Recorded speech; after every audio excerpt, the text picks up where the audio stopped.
അച്ഛൻ എന്നാൽ ഏതൊരു മകൾക്കും കരുത്തും കരുതലുമാണ്. കുട്ടിക്കാലം മുതൽ അച്ഛൻ്റെ കൈപിടിച്ച് നടന്ന പെൺമക്കൾ വളർന്നു വലുതായാലും ആ തണൽ ആഗ്രഹിക്കാത്തവർ കുറവായിരിക്കും.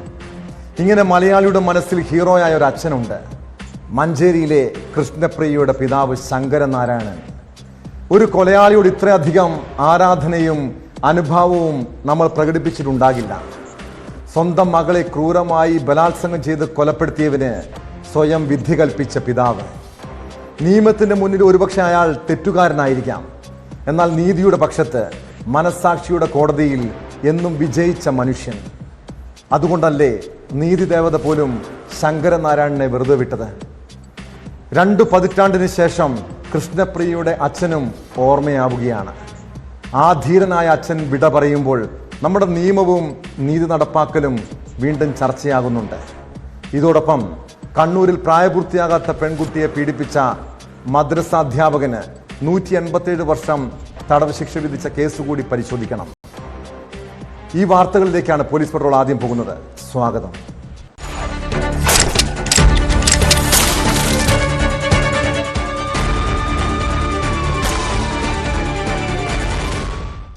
പെൺമക്കളെ ജീവന് തുല്യം സ്നേഹിക്കുന്നവർക്ക് ശങ്കരനാരായണനെ മറക്കാൻ കഴിയുമോ? മലപ്പുറം മഞ്ചേരിയിലെ കൃഷ്ണപ്രിയയുടെ അച്ഛൻ 7ാം ക്ലാസ്സിൽ പഠിച്ചിരുന്ന മകളെ പിച്ചി ചീന്തി കൊലപ്പെടുത്തിയ നരാധമന് ശങ്കരനാരായണൻ നടപ്പാക്കിയ വിധി കേരളത്തിൽ വലിയ ചർച്ചകൾക്ക് തിരികൊളുത്തിയതാണ്. ഒരു സിനിമയ്ക്കും അത് പ്രമേയമായി. ഒടുവിൽ ജീവിതത്തിൽ നിന്ന് തന്നെ ശങ്കരനാരായണൻ വിട പറഞ്ഞിരിക്കുന്നു. എന്നാൽ കേരളത്തിലെ കുറ്റകൃത്യങ്ങളുടെ ചരിത്രത്തിൽ ആ പേര് ഒരിക്കലും മാഞ്ഞു പോകില്ല. പെൺകുട്ടികൾ ക്രൂരമായി ബലാത്സംഗത്തിന് ഇരകളാകുന്ന ഈ കാലത്ത് മലയാളി ഈ പേര് പലപ്പോഴും പറയാറുണ്ട്. കാരണം ഓരോ പെൺമക്കളുടെയും മനസ്സിൽ ശങ്കരനാരായണൻ എന്ന അച്ഛൻ ഹീറോയാണ്.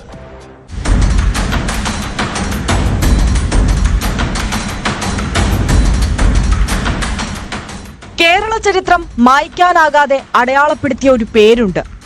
മഞ്ചേരി ചാരങ്കാവ് ചേണോട്ടുകുന്നിൽ പൂവഞ്ചേരി തെക്കേ വീട്ടിൽ ശങ്കരനാരായണൻ.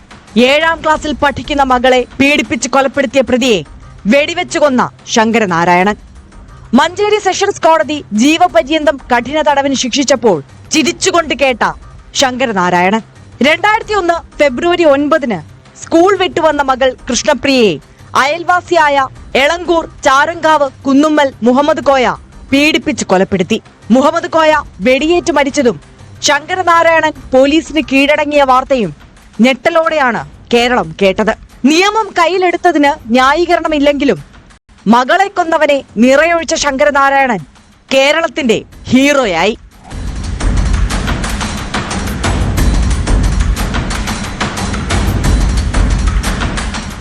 കീഴ്ക്കോടതി ശിക്ഷിച്ചെങ്കിലും ഹൈക്കോടതി വെറുതെ വിട്ടു. പ്രതിയുടെ ക്രിമിനൽ പശ്ചാത്തലം കണക്കിലെടുത്ത് കോടതി പറഞ്ഞത് മുഹമ്മദ് കോയയ്ക്ക് നിരവധി ശത്രുക്കൾ ഉണ്ടല്ലോ എന്നാണ്. മരണം വരെ പ്രിയപ്പെട്ട മകളുടെ ഓർമ്മകളിലാണ് ശങ്കരനാരായണൻ ജീവിതം തള്ളി നീക്കിയത്. വാർദ്ധക്യ സഹജമായ അസുഖങ്ങൾ കാരണം സ്വവസതിയിലായിരുന്നു അന്ത്യം. 75 വയസ്സായിരുന്നു. മകളുടെ ലോകത്തേക്ക് മടങ്ങുകയാണ് ശങ്കരനാരായണനും.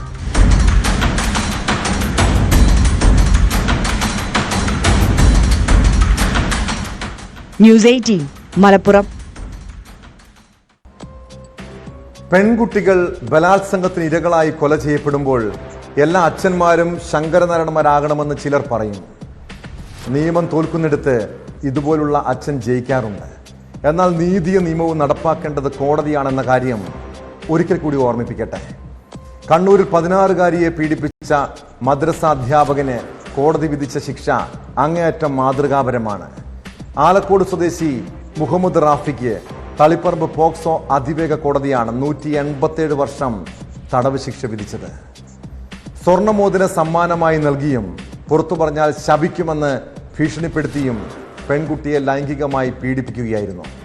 ഇതിനു മുൻപ് മറ്റൊരു പോക്സോ കേസിൽ 26 വർഷം ശിക്ഷിക്കപ്പെട്ട വ്യക്തിയാണ് ജാമ്യത്തിൽ പുറത്തിറങ്ങി വീണ്ടും അതിക്രമം കാട്ടിയത്.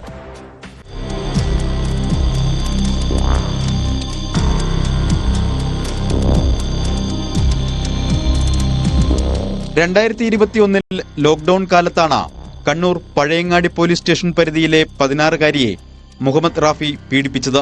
പ്രദേശത്തെ മദ്രസ അധ്യാപകനായ ഇയാൾ സ്വർണ്ണമോതിരം സമ്മാനമായി നൽകി വശീകരിച്ചാണ് പല തവണകളിലായി കുട്ടിയെ പീഡിപ്പിച്ചതെന്നാണ് കേസ്. വിവരം പുറത്തു പറഞ്ഞാൽ ശപിക്കുമെന്ന് ഭീഷണിപ്പെടുത്തുകയും ചെയ്തു. പരാതിയുടെ അടിസ്ഥാനത്തിൽ അന്ന് പഴയങ്ങാടി SI ആയിരുന്ന രൂപ മധുസൂദനനാണ് കേസ് രജിസ്റ്റർ ചെയ്തത്. തുടർന്ന് CI TN സന്തോഷ് കുമാർ അടങ്ങുന്ന സംഘം അന്വേഷണം നടത്തി പ്രതിയെ അറസ്റ്റ് ചെയ്ത് കുറ്റപത്രം സമർപ്പിച്ചു. സമാന കേസിൽ പ്രതി നേരത്തെയും ശിക്ഷ അനുഭവിച്ചിട്ടുണ്ട് എന്നതുകൂടി കണക്കിലെടുത്താണ് 187 വർഷത്തെ ശിക്ഷ കോടതി വിധിച്ചത്. 9,10,000 രൂപ പിഴയും അടയ്ക്കണം.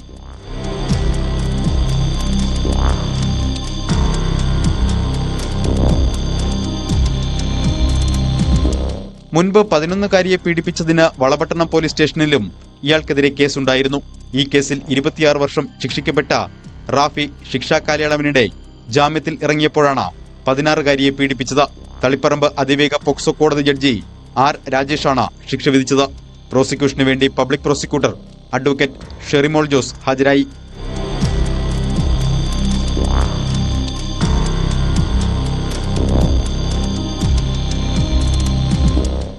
ന്യൂസ് 18 കണ്ണൂർ. നിയമം എത്ര ശക്തമാണെന്ന് പറയുമ്പോഴും സ്ത്രീകൾക്ക് നേരെയുള്ള അതിക്രമങ്ങൾ ഓരോ ദിവസവും വർദ്ധിക്കുകയാണ്. കാസർഗോഡ് ബേഡകത്ത് യുവതിയെ തീ കൊളുത്തി കൊലപ്പെടുത്താൻ ശ്രമിച്ച സംഭവം ഏറെ ആശങ്കയോടെയാണ് കാണേണ്ടത്. മണ്ണടുക്കയിൽ പലചരക്ക് കട നടത്തുന്ന രമിതയെ ഗുരുതരമായി പൊള്ളലേറ്റ് മംഗളൂരുവിലെ സ്വകാര്യ ആശുപത്രിയിൽ പ്രവേശിപ്പിച്ചു. സംഭവവുമായി ബന്ധപ്പെട്ട് ഫർണിച്ചർ കട നടത്തുന്ന ചിന്നപട്ടണ സ്വദേശി രാമാമൃതത്തെ പോലീസ് കസ്റ്റഡിയിലെടുത്തിട്ടുണ്ട്. രാമാമൃതം മദ്യപിച്ച് കടയിൽ വന്ന് പ്രശ്നമുണ്ടാക്കുന്നത് സംബന്ധിച്ച് രമിത കെട്ടിട ഉടമസ്ഥനോട് പരാതി പറഞ്ഞിരുന്നു. ഇതേ തുടർന്നുള്ള വൈരാഗ്യമാണ് ആക്രമണത്തിന് കാരണമെന്ന് പോലീസ് പറയുന്നു.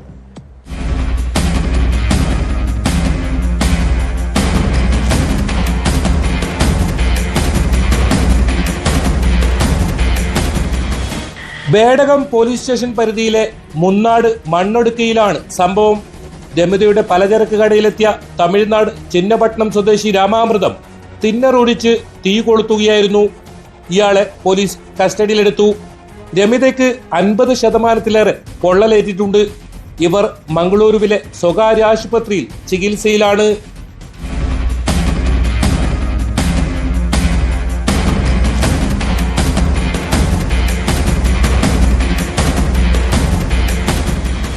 രാമാമൃതം മദ്യപിച്ച് കടയിൽ വന്ന് പ്രശ്നമുണ്ടാക്കുന്നത് സംബന്ധിച്ച് രമിത കെട്ടിട ഉടമസ്ഥനോട് പരാതി പറഞ്ഞിരുന്നു.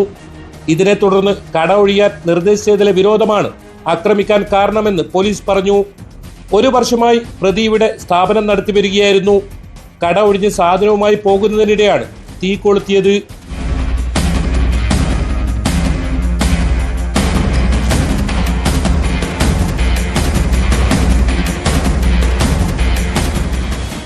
ന്യൂസ് 18 കാസർഗോഡ്.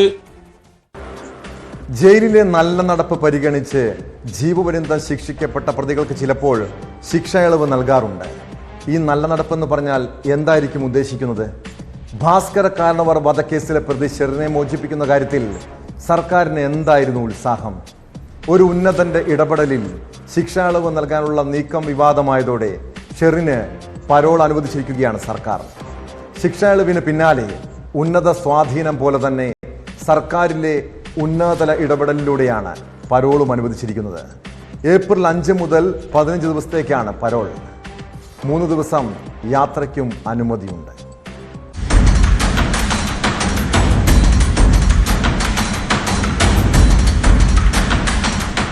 കണ്ണൂർ വനിതാ ജയിലിൽ കഴിയുന്ന ഷെറിന് ഏപ്രിൽ 5 മുതൽ 15 ദിവസത്തേക്കാണ് പരോൾ അനുവദിച്ചത്. 3 ദിവസം യാത്രയ്ക്കും അനുമതിയുണ്ട്. ഇത് സ്വാഭാവിക പരോളെന്നാണ് ജയിൽ വകുപ്പിന്റെ വിശദീകരണം. 14 വർഷത്തെ ശിക്ഷാ കാലയളവിനുള്ളിൽ 500 ദിവസം ഷെറിന് പരോൾ ലഭിച്ചു. തിരഞ്ഞെടുപ്പ് പെരുമാറ്റച്ചട്ടം നിലനിന്ന കാലത്ത് പരോൾ അനുവദിക്കാൻ നിരോധനമുണ്ടെങ്കിലും ഷെറിന് ആദ്യ 30 ദിവസവും പിന്നീട് ദീർഘിപ്പിച്ച് 30 ദിവസം കൂടിയും പരോൾ നൽകിയിരുന്നു. കാമുകനൊപ്പം ജീവിക്കാനായി ഭർത്തൃപിതാവായ ചെങ്ങന്നൂർ സ്വദേശി ഭാസ്കര കാരണവരെ വധിച്ചതിന് 2010 ഷെറിന് ജീവപര്യന്തം ശിക്ഷ ലഭിച്ചത്. കാമുകൻ ബാസിത്ത് അലിക്കും സമാന ശിക്ഷ ലഭിച്ചിരുന്നു. ജയിലിലെ നല്ല നടപ്പ് കണക്കിലെടുത്ത് ഇയാളെ തുറന്ന ജയിലിലാണ് പാർപ്പിച്ചിരിക്കുന്നത്.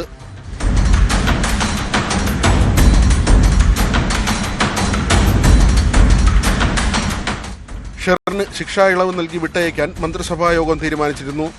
അതിനു പിന്നിൽ ഒരു മന്ത്രിയുടെ സ്വാധീനമെന്ന ആരോപണം ഉയരുകയും വലിയ വിവാദങ്ങൾക്ക് വഴിവെക്കുകയും ചെയ്തു. ജയിലിലെ നല്ല നടപ്പ് പരിഗണിച്ചാണ് ശിക്ഷാ ഇളവ് ശുപാർശ എന്നായിരുന്നു ജയിൽ ഉപദേശക സമിതിയുടെ വിശദീകരണം. എന്നാൽ ശിക്ഷ ഇളവ് ചെയ്യാനുള്ള മന്ത്രിസഭായോഗ തീരുമാനം വന്നതിന് പിന്നാലെ കണ്ണൂർ ജയിലിലെ സഹതടവുകാരിയെ മർദ്ദിച്ച കേസിൽ ഷെറിൻ പ്രതിയായി. ഇതോടെ ശിക്ഷാ ഇളവിലെ തീരുമാനം സർക്കാർ മരവിപ്പിച്ചു. ഇതിനു പിന്നാലെയാണ് പരോൾ.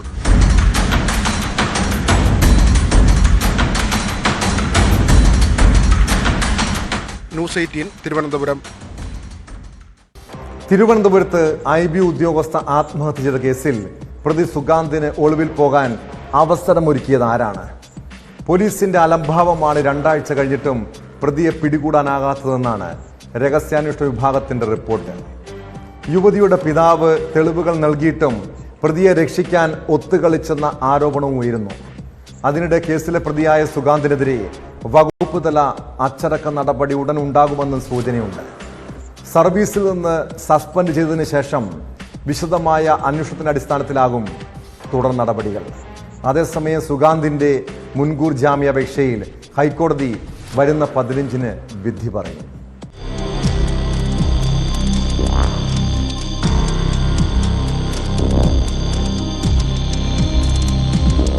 യുവ IB ഉദ്യോഗസ്ഥയുടെ ആത്മഹത്യയുമായി ബന്ധപ്പെട്ട് തിരുവനന്തപുരത്തെ ഫോറിനേഴ്സ് റീജിയണൽ രജിസ്ട്രേഷൻ ഓഫീസ് മേധാവി അരവിന്ദ് മേനോൻ IPS നടത്തുന്ന ആഭ്യന്തര അന്വേഷണ റിപ്പോർട്ട് IB ജോയിന്റ് ഡയറക്ടർക്ക് കൈമാറുന്നതിന് പിന്നാലെ സുഗാന്ത് സുരേഷിനെതിരായ അച്ചടക്ക നടപടി ഉണ്ടായേക്കുമെന്ന വിവരങ്ങളാണ് പുറത്തുവരുന്നത്.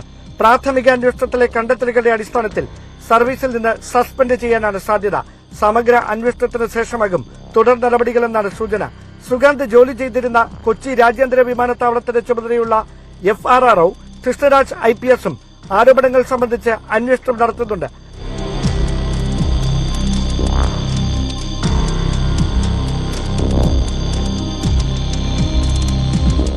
ആഭ്യന്തര അന്വേഷണ റിപ്പോർട്ട് ഇന്റലിജൻസ് ബ്യൂറോയുടെ ഡൽഹി ആസ്ഥാനത്തേക്ക് കൈമാറിയതിനു ശേഷം സുഗാന്തിനെതിരായ നടപടി സംബന്ധിച്ച ഓർഡർ ജോയിന്റ് ഡയറക്ടർ പുറത്തിറക്കും. ഒളിവിൽ കഴിയുന്ന സുഗാന്തിന് വേണ്ടി IBയും അന്വേഷണം തുടരുകയാണെന്നാണ് വിവരം.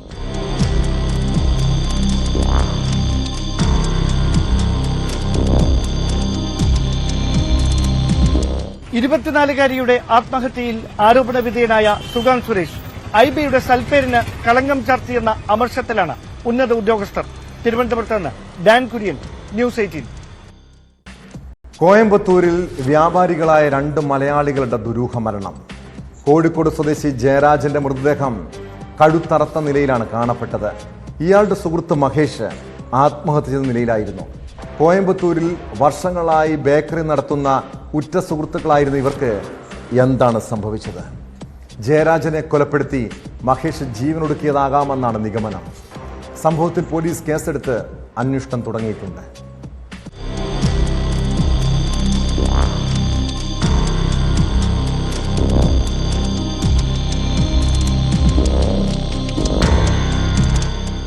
കോയമ്പത്തൂർ വിശ്വനാഥപുരത്തെ വീട്ടിലാണ് കോഴിക്കോട് സ്വദേശികളായ 51-കാരൻ ജയരാജിനെയും 48 വയസ്സുള്ള മഹേഷിനെയും മരിച്ച നിലയിൽ കണ്ടെത്തിയത്. മഹേഷിന്റെ മൃതദേഹം കഴുത്തോർത്ത നിലയിലും ജയരാജ് തൂങ്ങി മരിച്ച നിലയിലുമായിരുന്നു. കോയമ്പത്തൂർ റെയിൽവേ സ്റ്റേഷൻ റോഡിന് സമീപം തുടിയല്ലൂരിലാണ് ഇരുവരും ബേക്കറി നടത്തിയിരുന്നത്. കഴിഞ്ഞ ദിവസം ബേക്കറി തുറക്കാതെ വന്നതോടെ പ്രദേശവാസികൾ വിശ്വനാഥപുരത്തെ വീട്ടിൽ അന്വേഷിച്ചെത്തി. അപ്പോഴാണ് ഇരുവരെയും വീടിനുള്ളിൽ മരിച്ച നിലയിൽ കണ്ടെത്തിയത്.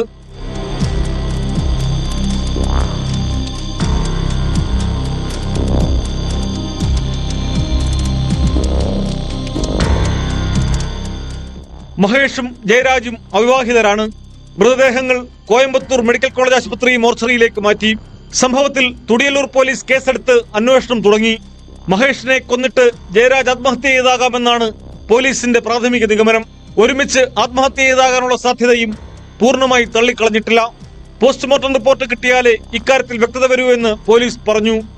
ഇവരുടെ സാമ്പത്തിക ഇടപാടുകളടക്കം പോലീസ് അന്വേഷിക്കുന്നുണ്ട്.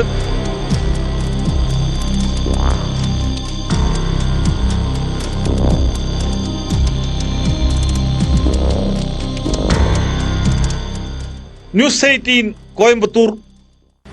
ലഹരിക്കടിമപ്പെട്ടവർ ലഹരി ഉപയോഗത്തിന് പണം കണ്ടെത്താനായി എന്തു വഴിയും സ്വീകരിക്കും. സ്വന്തം കുടുംബാംഗങ്ങളെ വകവരുത്താൻ പോലും ഇവർക്ക് മടിയില്ല. കൊല്ലം പരവൂരിൽ മകനെ മദ്യലഹരിയിലാണ് പിതാവ് വെട്ടിക്കൊലപ്പെടുത്താൻ ശ്രമിച്ചത്.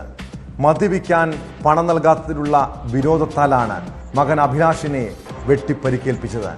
സംഭവത്തിൽ പിടിയിലായ 49-കാരൻ രാജേഷിനെ കോടതിയിൽ ഹാജരാക്കി റിമാൻഡ് ചെയ്തു. മദ്യലഹരിയിൽ ഇയാൾ വീട്ടിൽ പതിവായി പ്രശ്നങ്ങൾ ഉണ്ടാക്കുമായിരുന്നുവെന്നാണ് പരാതി.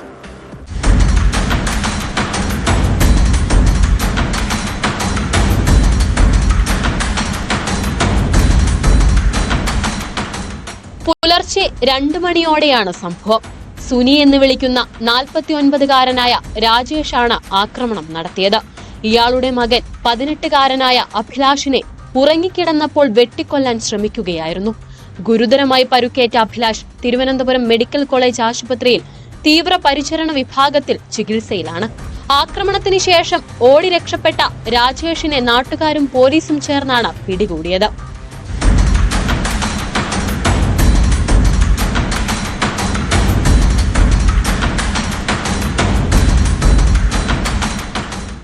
സംഭവത്തെക്കുറിച്ച് പോലീസ് പറയുന്നത് ഇങ്ങനെ: കഴിഞ്ഞ ദിവസം ഇവരുടെ വീടിന്റെ നവീകരണ പ്രവർത്തനങ്ങൾക്ക് വേണ്ടി 35,000 രൂപ നഗരസഭയിൽ നിന്ന് കിട്ടിയിരുന്നു.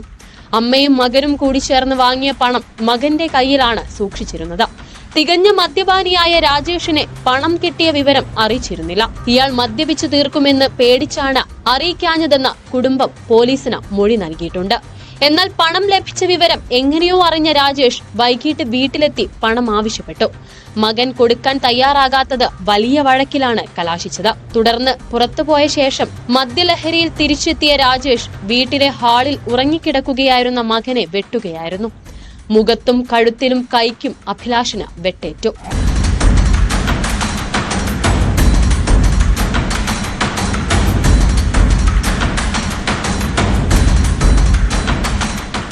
നിലവിളി കേട്ടാണ് ആളുകൾ ഓടിക്കൂടിയത്.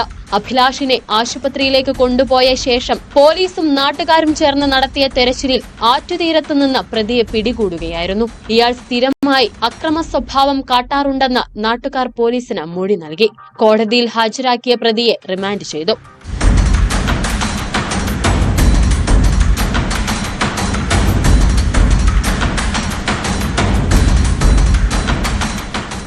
ന്യൂസ് 18 കൊട്ടാരക്കര. മുൻ ഡിവൈഎഫ്ഐ പ്രവർത്തകനും സ്വർണ്ണക്കടത്ത് കേസ് പ്രതിയുമായ അർജുൻ ആയങ്കി തിരുവനന്തപുരം കേന്ദ്രീകരിച്ച് തമ്പടിക്കുന്നതിൽ എന്തോ പന്തികേടുണ്ടല്ലോ. പല ക്രിമിനൽ കേസ് പ്രതികളുമായിട്ടാണ് ചങ്ങാത്തം.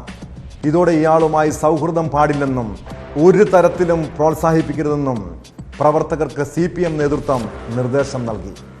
AKG സെന്റർ ആക്രമണ കേസിലെ പ്രതിയും അർജുൻ ആയങ്കിയും ഒരുമിച്ച് മദ്യപിക്കുന്ന ദൃശ്യങ്ങൾ CPM നേതാവ് IP ബിനു പുറത്തുവിട്ടു. പിന്നാലെ ബിനുവിന് മറുപടിയുമായി ആയങ്കിയും ഫേസ്ബുക്കിൽ രംഗത്തെത്തിയിട്ടുണ്ട്.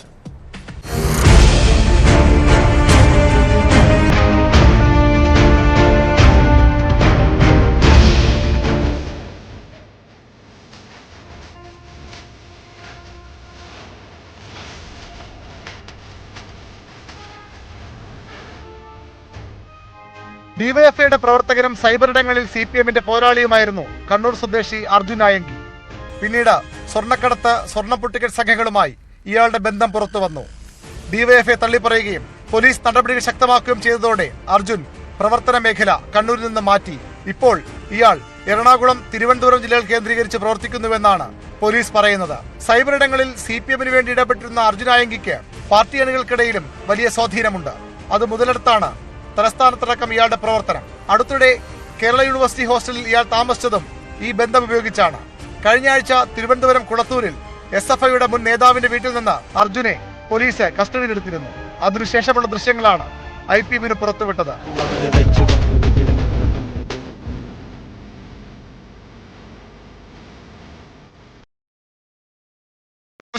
തിരുവനന്തപുരം. ജനങ്ങളുടെ സുരക്ഷയ്ക്ക് വേണ്ടിയാണ് പോലീസുകാർ രാവും പകലുമില്ലാതെ സേവനം ചെയ്യുന്നത്. പക്ഷെ ചില പോലീസുകാർ സേനയ്ക്ക് മുഴുവൻ ചീത്തപ്പേരുണ്ടാക്കുന്നുണ്ട്. അങ്ങനെ ഒരു സംഭവമാണ് കഴിഞ്ഞ ദിവസം കൊല്ലം പത്തനാപുരത്ത് നടന്നത്. ഡ്യൂട്ടിക്കിടെ പോലീസുകാർ മദ്യപിച്ചെന്ന് ആരോപിച്ച് നാട്ടുകാർ വാഹനം തടഞ്ഞു. നാട്ടുകാർ പോലീസ് വാഹനം തടഞ്ഞ ദൃശ്യങ്ങൾ സമൂഹ മാധ്യമങ്ങളിൽ പ്രചരിക്കുന്നുമുണ്ട്.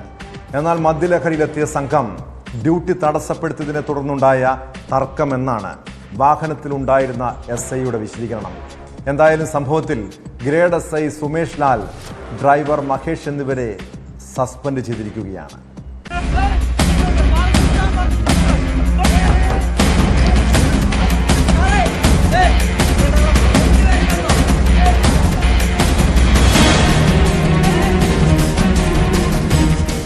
രാത്രിയിൽ സ്ഥിരം നിരീക്ഷണത്തിനായി ഇറങ്ങിയ പോലീസ് ജീപ്പിന്റെ കറക്കത്തിൽ പന്തികേട് തോന്നിയ പ്രദേശവാസികൾ വാഹനം തടഞ്ഞു നിർത്തിയ ദൃശ്യങ്ങളാണിത്. പിന്നാലെ അരങ്ങേറിയത് നാടകീയമായ സംഭവങ്ങൾ. പോലീസുകാർ വിരട്ടി ഓടിക്കാനൊന്നും ശ്രമിക്കുന്നില്ല.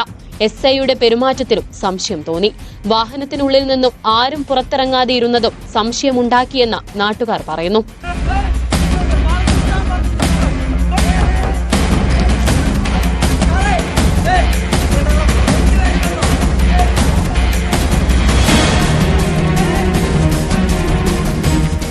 ഏപ്രിൽ 4 രാത്രി കൊല്ലം പത്തനാപുരത്താണ് സംഭവമുണ്ടായത്. രാത്രി പട്രോളിംഗ് നടത്തുകയായിരുന്ന പോലീസുകാരെയാണ് ഡ്യൂട്ടിക്കിടെ മദ്യപിച്ചെന്ന് ആരോപിച്ച് നാട്ടുകാർ തടഞ്ഞുവെച്ചത്. കൺട്രോൾ റൂം വാഹനത്തിലിരുന്ന SI ഉൾപ്പെടെയുള്ളവർ മദ്യപിച്ചെന്നാണ് ആരോപണം.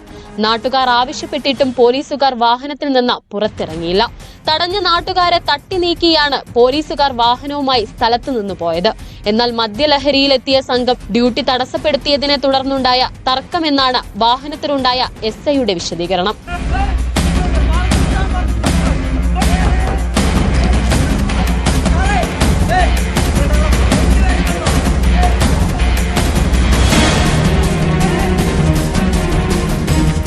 നാട്ടുകാർ പോലീസ് വാഹനം തടഞ്ഞ ദൃശ്യങ്ങൾ സമൂഹ മാധ്യമങ്ങളിലടക്കം പ്രചരിക്കുന്നുണ്ട്.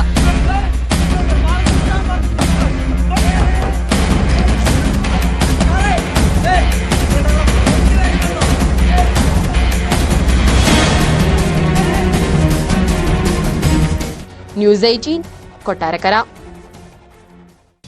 മലപ്പുറത്ത് വീട്ടിലെ പ്രസവത്തിനിടെ യുവതി മരിച്ച സംഭവത്തിൽ ഭർത്താവ് സിറാജുദ്ദീൻ മാത്രമാണ് കുറ്റക്കാരൻ. ഇയാളെ സഹായിച്ചവരിലേക്കും പോലീസിന്റെ അന്വേഷണം നീങ്ങുന്നുണ്ട്. 4 ദിവസത്തേക്ക് കസ്റ്റഡിയിൽ ലഭിച്ച പ്രതിയെ തെളിവെടുപ്പിന് ശേഷം പോലീസ് വിശദമായി ചോദ്യം ചെയ്യുകയാണ്. കുറ്റകരമായ നരഹത്യ, തെളിവ് നശിപ്പിക്കലടക്കമുള്ള വകുപ്പുകളാണ് ഇയാൾക്കെതിരെ ചുമത്തിയിട്ടുള്ളത്. വീട്ടിലെ പ്രസവം പ്രോത്സാഹിപ്പിക്കുന്ന നവമാധ്യമ ഗ്രൂപ്പുകളും പോലീസിന്റെ നിരീക്ഷണത്തിലാണ്.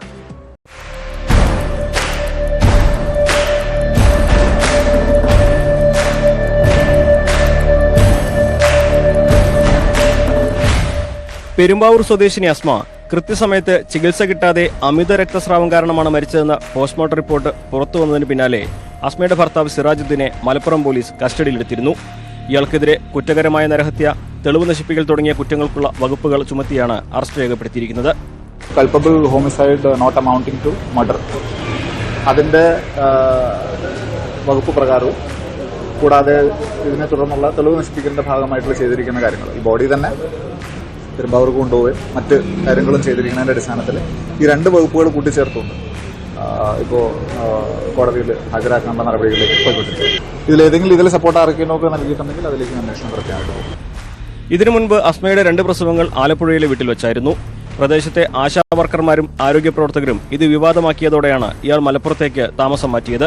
അസ്മയുടെ മരണശേഷം സുഹൃത്തുക്കളുടെ സഹായത്തോടെ ആംബുലൻസ് വിളിച്ച് മൃതദേഹം പെരുമ്പാവൂരിലേക്ക് കൊണ്ടുപോവുകയായിരുന്നു. ശ്വാസം മുട്ടൽ കാരണം മരിച്ച വയോധികയുടെ മൃതദേഹം കൊണ്ടുപോകാനാണെന്ന് പറഞ്ഞാണ് തന്നെ വിളിച്ചതെന്ന് ആംബുലൻസ് ഡ്രൈവർ അനിൽ വെളിപ്പെടുത്തി. നമുക്ക് കോള് വന്നപ്പോൾ ഇങ്ങനെ ബോഡി എറണാകുളത്തേക്ക് കൊണ്ടുപോകാണ്ടെന്ന് പറഞ്ഞത്. പ്രായ സ്ത്രീയാണ്, ശ്വാസം മുട്ടി മരിച്ചതാണെന്ന് പറഞ്ഞു. നമ്മൾ കാണുന്നത് ഈ ബോഡി കട്ടിലേ കിടക്കുന്നു, തുണിയിൽ പൊതിഞ്ഞ് പായലും പൊതിഞ്ഞിട്ട് ബോഡി കിടക്കുന്നതാണ് കണ്ടത്.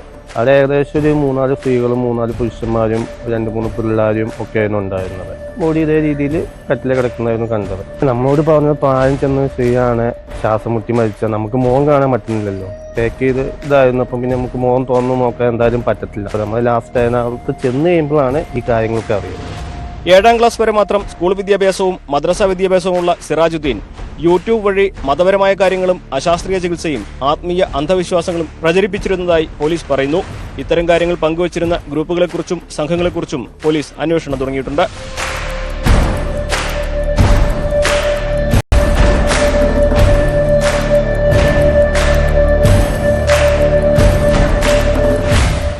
ന്യൂസ് 18 മലപ്പുറം.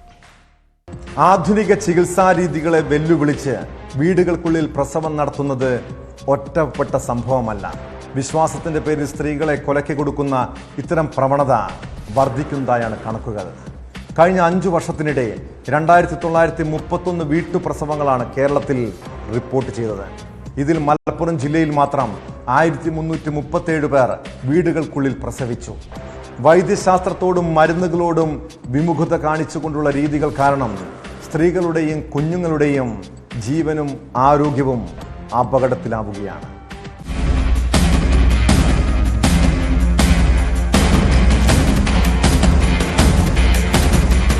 സംസ്ഥാനത്താകമാനം നടക്കുന്ന വീട്ടുപ്രസവങ്ങളുടെ കണക്കുകൾ അന്വേഷിച്ചപ്പോൾ കിട്ടിയത് ഞെട്ടിക്കുന്ന സംഖ്യയാണ്. 2019 മുതൽ 2024 സെപ്റ്റംബർ വരെ കേരളത്തിൽ റിപ്പോർട്ട് ചെയ്തത് 2931 വീട്ടുപ്രസവങ്ങൾ. ഇതിൽ 2023-24 വർഷത്തിൽ മാത്രം 523 പ്രസവങ്ങൾ നടന്നു. ഏറ്റവും കൂടുതൽ വീട്ടുപ്രസവങ്ങൾ നടന്നത് മലപ്പുറം ജില്ലയിലാണ്, 1337 എണ്ണം. വിവരാവകാശ രേഖകൾ പ്രകാരം 2019-20 467 പ്രസവങ്ങളും 2020-21 576, 2021-22 586, 2022-23 579, 2023-24 523, 2024 ഏപ്രിൽ മുതൽ സെപ്റ്റംബർ വരെ 200 എന്നിങ്ങനെയാണ് വീട്ടുപ്രസവങ്ങളുടെ കണക്കുകൾ.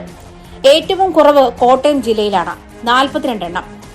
2024 ഏപ്രിൽ മുതൽ സെപ്റ്റംബർ വരെയുള്ള 6 മാസക്കാലത്ത് വിവിധ ജില്ലകളിൽ നടന്ന വീട്ടുപ്രസവങ്ങൾ ഇപ്രകാരമാണ്: തിരുവനന്തപുരത്ത് 8 പ്രസവങ്ങൾ, കൊല്ലത്ത് 7, പത്തനംതിട്ടയിൽ 1, ആലപ്പുഴയിൽ 6, കോട്ടയത്ത് 3, ഇടുക്കിയിൽ 12, എറണാകുളത്ത് 14, തൃശൂരിൽ 6, പാലക്കാട് 3, മലപ്പുറത്ത് 93, കോഴിക്കോട് 11, വയനാട് 15, കണ്ണൂരിൽ 12, കാസർഗോഡ് 9 എന്നിങ്ങനെയാണ് കണക്കുകൾ. ഇത്തരം പ്രസവങ്ങൾ അമ്മയ്ക്കും കുഞ്ഞിനും ഒരുപോലെ അപകടകരമാണെങ്കിലും ആരോഗ്യവകുപ്പ് നടത്തിവരുന്ന ബോധവൽക്കരണങ്ങൾ ഫലം ചെയ്യുന്നില്ലെന്നാണ് ഈ കണക്കുകൾ വ്യക്തമാക്കുന്നത്.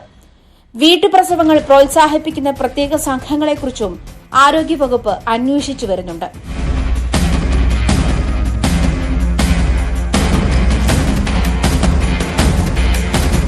ആജ്ഞ രവീന്ദ്രൻ, ന്യൂസ് 18, കൊച്ചി.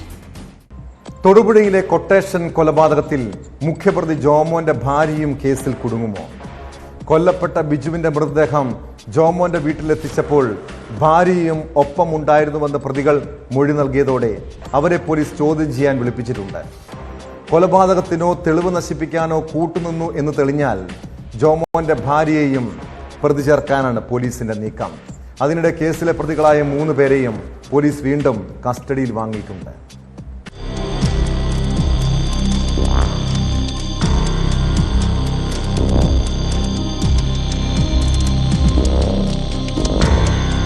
തൊടുപുഴയിൽ നടന്ന കൊട്ടേഷൻ കൊലപാതകത്തിൽ 1-ാം പ്രതി ജോമോന്റെ ഭാര്യയുടെ പങ്ക് അന്വേഷിക്കുന്നതിനായാണ് പോലീസ് നോട്ടീസ് നൽകിയിരിക്കുന്നത്.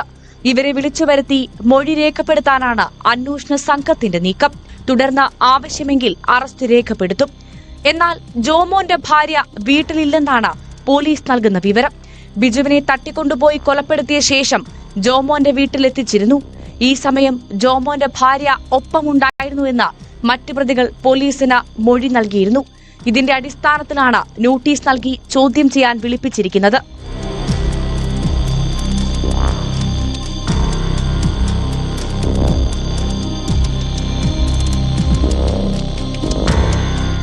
അതേസമയം പ്രതികളായ ജോമോൻ, മുഹമ്മദ് അസ്ലം, ജോമിൻ എന്നിവരെ അന്വേഷണ സംഘം വീണ്ടും കസ്റ്റഡിയിൽ വാങ്ങി. 5 ദിവസത്തേക്കാണ് കസ്റ്റഡി കാലാവധി. എറണാകുളം ഉൾപ്പെടെയുള്ള സ്ഥലങ്ങളിൽ ഇവരെ തെളിവെടുപ്പിന് കൊണ്ടുപോകും. കൊലപാതക ശേഷം ദൃശ്യം 4 നടപ്പാക്കിയെന്ന ജോമോൻ സുഹൃത്തുക്കളെ വിളിച്ചു പറഞ്ഞ കോൾ റെക്കോർഡ് സംബന്ധിച്ചും വരും ദിവസങ്ങളിൽ പോലീസ് ശാസ്ത്രീയ അന്വേഷണം നടത്തും. ജോമോന്റെ ഭാര്യയുടെ ചോദ്യം ചെയ്യൽ പൂർത്തിയാകുന്നതോടെയാകും പ്രതിപട്ടികയിൽ ഇവരെ ഉൾപ്പെടുത്തുക. തെളിവ് നശിപ്പിക്കൽ ഉൾപ്പെടെയുള്ള കുറ്റങ്ങളും ജോമോന്റെ ഭാര്യയ്ക്കെതിരെ ചുമത്തിയേക്കും.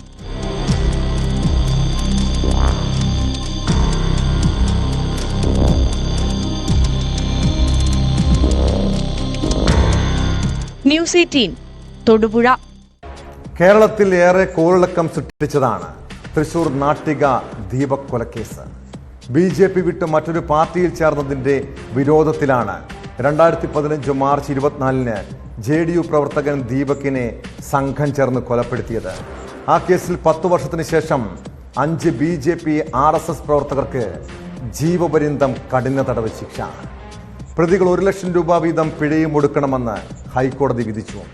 വിചാരണ കോടതി വെറുതെ വിട്ട പ്രതികളെയാണ് ഹൈക്കോടതി ഡിവിഷൻ ബെഞ്ച് ശിക്ഷിച്ചത്.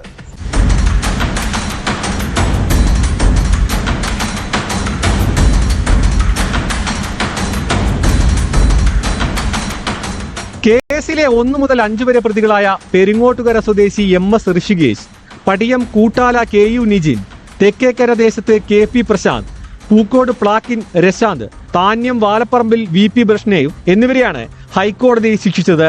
ജീവപര്യന്തം കഠിന തടവും 1 ലക്ഷം രൂപ വീതം പിഴയടക്കാനുമാണ് ശിക്ഷ. ഇവർക്കെതിരെ കൊലക്കുറ്റം നിലനിൽക്കുമെന്ന് ഡിവിഷൻ ബെഞ്ച് നേരത്തെ കണ്ടെത്തിയിരുന്നു. പ്രതികളെ ഉടൻ അറസ്റ്റ് ചെയ്യാൻ നിർദ്ദേശം നൽകിയതിന്റെ അടിസ്ഥാനത്തിൽ 3 പ്രതികളെ പോലീസ് അറസ്റ്റ് ചെയ്ത് കോടതിയിൽ ഹാജരാക്കിയിരുന്നു. 2 പേർ വിദേശത്താണ്. കേസിലെ 10 പ്രതികളെയും വെറുതെ വിട്ട തൃശൂർ അഡീഷണൽ സെക്ഷൻ കോടതി ഉത്തരവിനെതിരെ സർക്കാരും ദീപകിന്റെ ഭാര്യ വർഷയുമാണ് ഹൈക്കോടതിയിൽ അപ്പീൽ നൽകിയത്.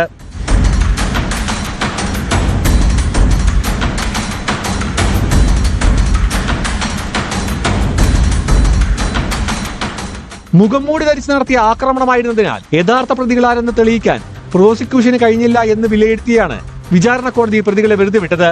എന്നാൽ തെളിവുകൾ ശരിയായി പരിശോധിക്കാതെയും അനാവശ്യമായ കാര്യങ്ങൾ പരിശോധിച്ചുമാണ് പ്രതികളെ കുറ്റവിമുക്തരാക്കിയതെന്ന് ഡിവിഷൻ ബെഞ്ച് വിലയിരുത്തി. 6 മുതൽ 10 വരെയുള്ള പ്രതികൾക്കെതിരെ അക്രമത്തിന് പ്രേരിപ്പിച്ചു, തെളിവ് നശിപ്പിച്ചു തുടങ്ങിയ കുറ്റങ്ങളാണ് ചുമത്തിയിരുന്നത്. ഇവരെ കുറ്റവിമുക്തരാക്കിയത് ഡിവിഷൻ ബെഞ്ച് ശരിവെച്ചു. 2015 മാർച്ച് 25 രാത്രി തൃശൂർ പഴയൂരിൽ വെച്ചാണ് ദീപക് കൊല്ലപ്പെട്ടത്. സംഭവം നടക്കുമ്പോൾ ജനതാദൾ U നാട്ടിക നിയോജക മണ്ഡലം പ്രസിഡന്റായിരുന്നു. റേഷൻ കട ഉണ്ടായിരുന്ന ദീപക് കടയടക്കാൻ ശ്രമിക്കുന്നതിനിടെ വാഹനത്തിലെത്തിയ പ്രതികൾ കുത്തിയും വെട്ടിയും കൊല്ലുകയായിരുന്നു. BJP പ്രവർത്തകനായിരുന്ന ദീപക് പാർട്ടി വിട്ടതിലുള്ള വൈരാഗ്യമാണ് കൊലയിൽ കലാശിച്ചത്. പ്രോസിക്യൂഷന് വേണ്ടി special government pleader SU Nasar കോടതിയിൽ ഹാജരായി. പ്രതികളിൽ നിന്നും ഈടാക്കുന്ന പിഴത്തുക കൊല്ലപ്പെട്ട ദീപകിന്റെ കുടുംബങ്ങൾക്ക് നഷ്ടപരിഹാരമായി നൽകണമെന്ന് ഉത്തരവിട്ടു.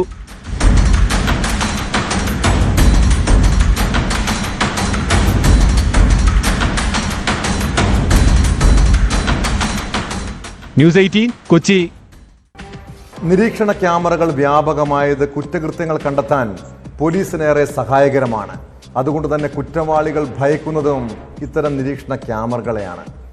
കൊല്ലം കണ്ണനല്ലൂരിൽ വൃദ്ധ ദമ്പതികളെ ക്രൂരമായി മർദ്ദിച്ചത് വീട്ടിലെ നിരീക്ഷണ ക്യാമറകൾ റോഡിലേക്ക് തിരിച്ചു വെച്ചതിനാണ്. മർദ്ദനമേറ്റ വയോധികയുടെ പരാതിയിൽ പ്രതി ഷാനവാസിനെ പോലീസ് അറസ്റ്റ് ചെയ്തു. താൻ മദ്യപിക്കാൻ പോകുന്നത് കാണാനാണ് ക്യാമറ വെച്ചതെന്ന് കരുതിയാണ് ആക്രമണം നടത്തിയതെന്ന് പ്രതി മൊഴി നൽകിയിട്ടുണ്ട്.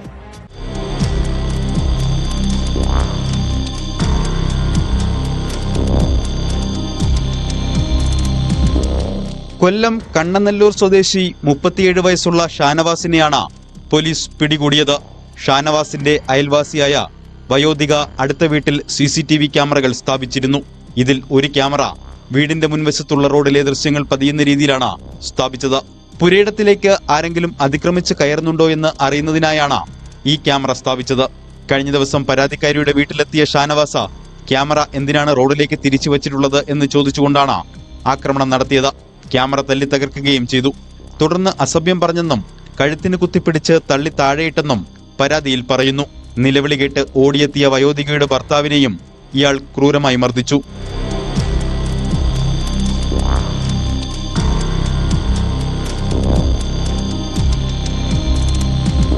നാട്ടുകാർ വിവരമറിയിച്ചതിനെ തുടർന്ന് കണ്ണനല്ലൂർ പോലീസ് സ്ഥലത്തെത്തി പ്രതിയെ പിടികൂടി. ഷാനവാസ് മദ്യവയ്ക്കാൻ പോകുന്നതും വരുന്നതും കാണുന്നതിന് വേണ്ടിയാണ് ക്യാമറ സ്ഥാപിച്ചതെന്ന് കരുതിയാണ് ആക്രമണമെന്ന് ഇയാൾ മൊഴി നൽകി. വധശ്രമം അടക്കമുള്ള വകുപ്പുകൾ പ്രതിക്കെതിരെ ചുമത്തി. കോടതിയിൽ ഹാജരാക്കിയ പ്രതിയെ റിമാൻഡ് ചെയ്തു.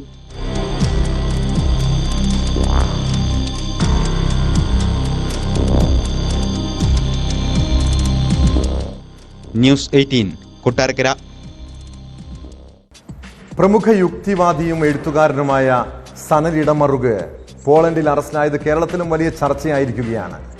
ഫിൻലൻഡിൽ സ്ഥിരതാമസക്കാരനായ സനലിനെ മനുഷ്യാവകാശ സംരക്ഷണ രാജ്യാന്തര സമ്മേളനത്തിൽ പങ്കെടുക്കാൻ എത്തിയപ്പോഴാണ് പോളണ്ടിൽ വെച്ച് പിടികൂടിയത്. മലയാളി യുവതിയിൽ നിന്ന് പണം വാങ്ങി വഞ്ചിച്ച കേസിലാണ് നടപടി. 2020 വിസ തട്ടിപ്പ് കേസിൽ സനലിനെതിരെ ഇന്റർപോൾ റെഡ് കോർണർ നോട്ടീസ് പുറപ്പെടുവിച്ചിരുന്നു. നേരത്തെ മതനിന്ദ കുറ്റമാരോപിച്ച് കേസെടുത്തതിന് പിന്നാലെയാണ് സനൽ രാജ്യം വിട്ടത്.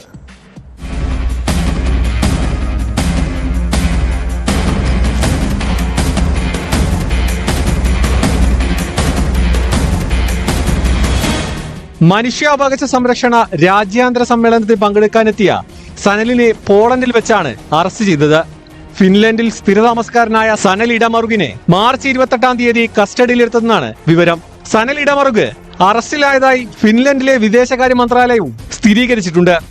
ഇന്ത്യയുടെ നിർദ്ദേശപ്രകാരം ഇന്റർപോൾ പുറപ്പെടുവിച്ച റെഡ് കോർണർ നോട്ടീസിന്റെ അടിസ്ഥാനത്തിലാണ് അറസ്റ്റ്.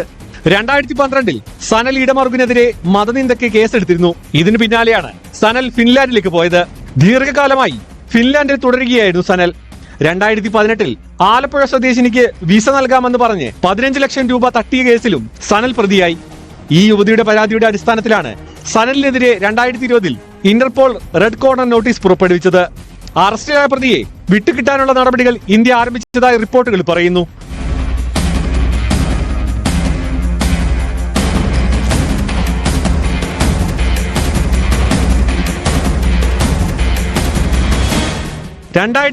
ൽ മുംബൈ പാർലയിലെ കത്തോലിക്ക പള്ളിയിൽ ക്രിസ്തുവിന്റെ പ്രതിമയിൽ നിന്ന് വെള്ളം ഇറ്റു വീഴുന്നതായുള്ള പ്രചരണത്തിന് പിന്നാലെയാണ് സനൽ ഇടമറുകിനെതിരെ കേസുകൾ വന്നത്. ക്രിസ്തുവിന്റെ പ്രതിമയിൽ നിന്നുള്ള വെള്ളം മലിനജലമാണെന്ന് സ്ഥലം സന്ദർശിച്ച ശേഷം സനൽ ഇടമറുക് ആരോപിച്ചു. ഇതോടെ വിശ്വാസികൾ അദ്ദേഹത്തിനെതിരെ തിരിഞ്ഞു. വിവിധയിടങ്ങളിലായി മതനിന്ദ ആരോപിച്ച് അദ്ദേഹത്തിനെതിരെ കേസുകൾ രജിസ്റ്റർ ചെയ്തു. കത്തോലിക്ക സഭയ്ക്കെതിരെ പറഞ്ഞ കാര്യങ്ങൾ പിൻവലിച്ച് മാപ്പ് പറഞ്ഞാൽ പ്രശ്നം അവസാനിപ്പിക്കാമെന്ന് അറിയിച്ചെങ്കിലും അദ്ദേഹം മാപ്പ് പറയാൻ തയ്യാറായില്ല. തുടർന്ന് 3 മാസത്തോളം പല സ്ഥലങ്ങളിലായി ഒളിവിൽ കഴിഞ്ഞ ശേഷമാണ് സനൽ ഫിൻലൻഡിലേക്ക് കടന്നത്. പിന്നീട് ഫിൻലൻഡിൽ സ്ഥിരതാമസമാക്കുകയായിരുന്നു. സനലിനെ വൈകാതെ ഇന്ത്യക്ക് കൈമാറിയേക്കും.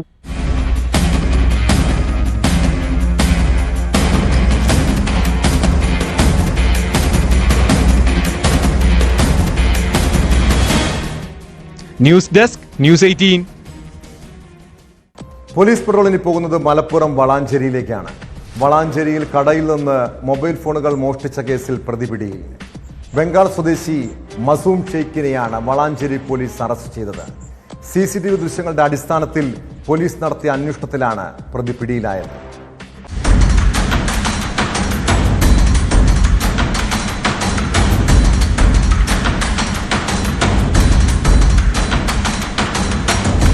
വളാഞ്ചേരി പെരിന്തൽമണ്ണ റോഡിൽ ബ്രദേഴ്സ് ഒപ്റ്റിക്കൽസ് ആൻഡ് മൊബൈൽ ഷോറൂമിലാണ് തിങ്കളാഴ്ച പുലർച്ചെ മോഷണം നടന്നത്. 3 ലക്ഷം രൂപ വില മതിക്കുന്ന സ്മാർട്ട് ഫോണുകൾ, ഇയർബഡ്സ് തുടങ്ങിയവയാണ് മോഷണം പോയത്.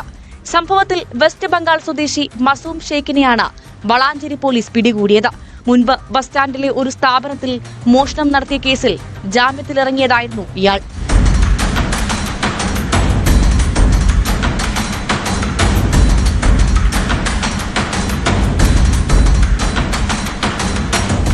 ഷട്ടറിന്റെ പൂട്ട് കട്ടർ ഉപയോഗിച്ച് അറുത്തുമാറ്റിയാണ് മോഷ്ടാവ് അകത്ത് പ്രവേശിച്ചത്. CCTV ദൃശ്യങ്ങളിൽ മണിക്കൂറുകളോളം മോഷ്ടാവ് കടയ്ക്കുള്ളിൽ ഉണ്ടായിരുന്നുവെന്ന് വ്യക്തമായിരുന്നു. CCTV ദൃശ്യങ്ങളുടെ അടിസ്ഥാനത്തിൽ പോലീസ് നടത്തിയ അന്വേഷണത്തിലാണ് പ്രതി പിടിയിലായത്.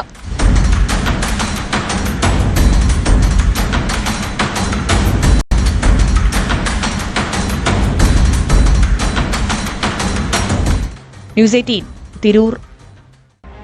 പാലക്കാട് വീണ്ടും കാറിൽ യുവാക്കളുടെ സാഹസിക യാത്ര. കാറിന്റെ ഡോറിലിരുന്ന് ചീറിപ്പാഞ്ഞ് യാത്ര ചെയ്യുന്ന യുവാക്കളുടെ ദൃശ്യങ്ങൾ പുറത്തു വന്നതോടെ 7 പേരെ പോലീസ് അറസ്റ്റ് ചെയ്തു. പിടിയിലായവരിൽ 4 പേർ പ്രായപൂർത്തിയാകാത്തവരാണ്. യുവാക്കളുടെ സാഹസിക യാത്രയുടെ ദൃശ്യങ്ങൾ മറ്റു വാഹനങ്ങളിൽ സഞ്ചരിച്ചവരാണ് മൊബൈലിൽ പകർത്തി പോലീസിന് കൈമാറിയത്. ഇങ്ങനെ സാഹസയാത്ര നടത്തുന്നവരുടെ ലൈസൻസ് സസ്പെൻഡ് ചെയ്യുമെന്ന് മോട്ടോർ വാഹന വകുപ്പ് പലതവണയായി മുന്നറിയിപ്പ് നൽകുന്നുണ്ട്.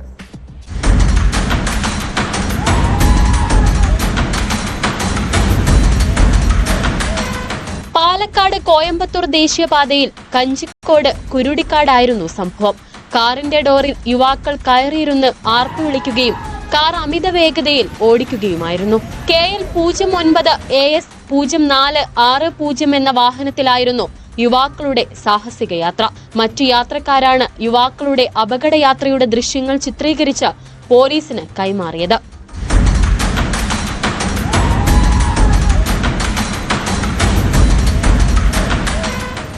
സംഭവ സംഭവത്തിൽ 7 പേരെ കസബ പോലീസ് അറസ്റ്റ് ചെയ്തു.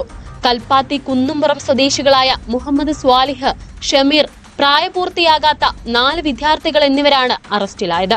സംഭവത്തിൽ വാഹനത്തിന്റെ ഉടമയായ തിരുനെല്ലായി സ്വദേശിക്കെതിരെയും കേസെടുത്തിട്ടുണ്ട്. അപകടകരമായ രീതിയിൽ വാഹനം ഓടിച്ച സ്വാലിഹിന്റെ ലൈസൻസ് റദ്ദാക്കാൻ കസബ പോലീസ് RTOക്ക് ശുപാർശ നൽകി. മൂന്നാറിലും കഴിഞ്ഞ ദിവസങ്ങളിൽ സമാന രീതിയിൽ യുവാക്കൾ അപകടയാത്ര നടത്തിയിരുന്നു.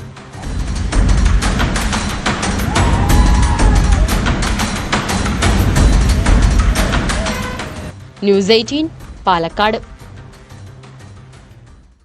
കുറ്റകൃത്യങ്ങളുടെ മറ്റു ചില വാർത്തകൾ ചുരുക്കത്തിൽ. ചന്ദ്രബോസ് വധക്കേസിൽ പ്രതി മുഹമ്മദ് നിഷാമിന് 15 ദിവസത്തെ പരോൾ. ഹൈക്കോടതി ഉത്തരവ് സർക്കാരിന്റെ എതിർപ്പ് തള്ളിക്കൊണ്ട്.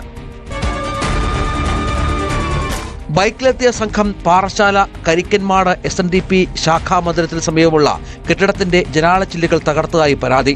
ശാഖാ ഭാരവാഹികളുടെ പരാതിയിൽ കണ്ടലറിയാവുന്ന 10 പേർക്കെതിരെ കേസെടുത്തു. തിരുവനന്തപുരം കിസ്മത്ത് ഹോട്ടലിലെ കൊലപാതക ശ്രമത്തിൽ പ്രതികൾ അറസ്റ്റിലായത് കാരോട് സ്വദേശികളായ ആദർശ്, അമിത് കുമാർ എന്നിവർ. കൊട്ടാരക്കര മാർക്കറ്റ് ജംഗ്ഷനിലെ ATM കൗണ്ടറിൽ മോഷണ ശ്രമം. CCTV ദൃശ്യങ്ങളുടെ അടിസ്ഥാനത്തിൽ പോലീസ് അന്വേഷണം തുടങ്ങി. പത്തനംതിട്ട ചിറ്റാറിൽ പോലീസ് ഉദ്യോഗസ്ഥൻ വീട്ടിൽ തൂങ്ങി മരിച്ച നിലയിൽ. തിരുവല്ല ട്രാഫിക് യൂണിറ്റിലെ സിവിൽ പോലീസ് ഓഫീസർ RR രതീഷാണ് മരിച്ചത്. മലപ്പുറം പൊന്നാനിയിൽ വീട് ജപ്തി ചെയ്തതിന് പിന്നാലെ വൃദ്ധ മരിച്ചു. പുതിയിരുത്ത് സ്വദേശി 85-കാരിയായ മാമി മരിച്ചത് ബാങ്കിന്റെ നടപടി മൂലമുള്ള മനോവിഷമത്താലെന്ന് പരാതി. കോഴിക്കോട് മുക്കത്ത് ഇതര സംസ്ഥാന തൊഴിലാളികളിൽ നിന്നും 1.5 കിലോയോളം കഞ്ചാവ് പിടിച്ചു. ബംഗാൾ സ്വദേശി മെഗാ ഹസൻ അലി എക്സൈസ് കസ്റ്റഡിയിൽ. തലശ്ശേരി റെയിൽവേ സ്റ്റേഷനിൽ 258 ഗ്രാം ബ്രൗൺ ഷുഗറുമായി 3 പേർ പിടിയിലായത് തലശ്ശേരി സ്വദേശികളായ EA ഷുഹൈബ്, A നാസർ, മുഹമ്മദ് അക്രം എന്നിവർ. പ്രമുഖ സോഫ്റ്റ്വെയർ കമ്പനിയായ റിപ്ലിംഗിന്റെ സഹസ്ഥാപകൻ പ്രസന്ന ശങ്കറിനെതിരെ ഗുരുതര ആരോപണങ്ങളുമായി ഭാര്യ പ്രസന്ന ശങ്കർ ലൈംഗിക വൈകൃതമുള്ളയാളാണെന്ന് ഭാര്യ ദിവ്യ ശശിധർ. മകനെ തട്ടിക്കൊണ്ടുപോയെന്ന് കള്ളപ്പരാതി നൽകി. ഭാര്യയും ചെന്നൈ പോലീസും വേട്ടയാടുകയാണെന്ന് പ്രസന്ന ശങ്കർ ആരോപിച്ചതിന് പിന്നാലെയാണ് ഭാര്യ രംഗത്തെത്തിയത്.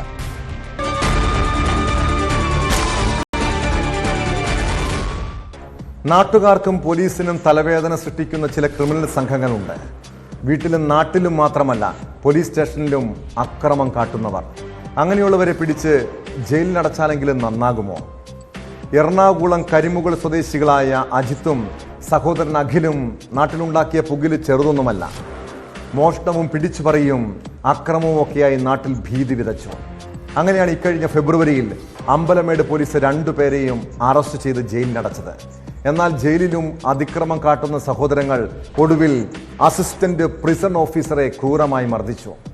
കാക്കനാട് ജില്ലാ ജയിലിലാണ് റിമാൻഡ് തടവുകാർ പരാക്രമം കാട്ടിയത്. ഇവർ ജയിലിൽ ഇങ്ങനെയാണെങ്കിൽ പുറത്തിറങ്ങിയാലുള്ള അവസ്ഥ എന്തായിരിക്കും? ഇതുപോലെ തലയ്ക്ക് വെളിവില്ലാത്ത അക്രമം വിതയ്ക്കുന്നവരെ ഇനി വെറുതെ വിടരുത്. ഇതോടെ ഇന്നത്തെ പോലീസ് പെട്രോൾ പൂർണ്ണമാകുന്നു. നമസ്കാരം.